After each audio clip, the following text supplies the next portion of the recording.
Maturitné predstavenie je pre študentov súkromného konzervatória Zadielska 12 záverečnou bodkou za ich umeleckým vzdelávaním. Počas 3 po sebe idúcich vystúpení sa na javisku okrem maturantov odprezentovali aj talentovaní žiaci z nižších ročníkov. Štúdium herectva je špecifické tým, že má vlastne 3 hlavné predmety. To je herectvo, spev a tanec. A tým pádom vyžaduje od hercov, aby boli nadaní, talentovaní, disponovaní v 3 rôznych oblastiach. Pre žiakov 4. ročníka je to veľký krok. Nie len umelecký, ale aj osobný. Asi najväčšia výzva takéto uvedomenie sa, že toto je už maturita a že toto je naposledy, čo budem s mojimi úžasnými spolužiakmi stať na scéne, ale inak bolo všetko super. Ty by si robila to isté, čo doteraz, no? Počas tých 4 rokov postupne kráčajú po tej správnej ceste, ale musia byť dosť silní, musia mať naozaj ten talent v sebe a ten talent rozvíjať, a pokiaľ pracujú na sebe, čo naši študenti nám každým rokom dávajú viac a viac na sebe najavo, že pracujú, tak z nich vyrastajú, aké ste mali možnosť dnes na predstavení vidieť, veľmi šikovní, snáď verím, úspešní budúci umelci. Vďaka povoleniu od renomovaného režiséra a choreografa Jana Ďurovčíka má škola možnosť naštudovať jeho muzikály ako súčasť umeleckej praxe a verejne ich prezentovať. Navyše, najtalentovanejší žiaci dostávajú jedinečnú príležitosť nazrieť priamo do tvorivého procesu. Môžu sa zúčastniť náčovou pri príprave jeho nového muzikálu.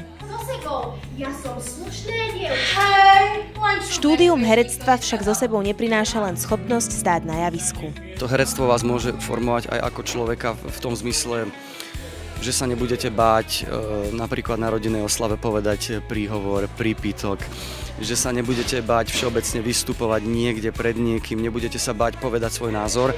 A čo je asi najhlavnejšie, že naučíte sa pracovať s kritikou. Zároveň ide aj o prijímanie nových víziev.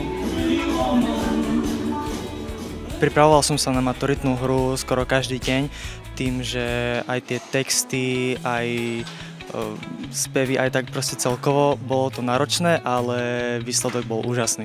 Za každým vystúpením sa ukrývajú nespočetné hodiny driny, skúšok a chvíľ, ktoré ostávajú skryté pred očami divákov. Sú dni a dni, kedy proste to nejde, kedy proste je pláč, zúfalstvo, zrútenie, ale proste ten výsledok je fakt dobrý a aj ten pocit je úžasný. Všetko, čo robíme, sa proste ukáže až práve tu a pre takéto situácie, pre to záverečné predstavenie, kedy sa tí žiaci konečne môžu niektorí po roku, niektorí po 4 rokoch prezentovať, tak kvôli tomu si potom človek povie, že áno, preto toto robíme. Takže ja som veľmi spokojný s tým, ako to dnes večer vyšlo.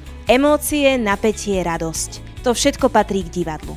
Študenti konzervatória však dali jasne najavo, že herectvo pre nich znamená viac ako len remeslo. V konečnom dôsledku som si vybudovala obrovský rešpekt, obrovskú úctu a obrovskú lásku k celému tomuto povolaniu a k ľuďom, ktorí v tomto povolaní pôsobia. Ema Borková, Ahoj TV.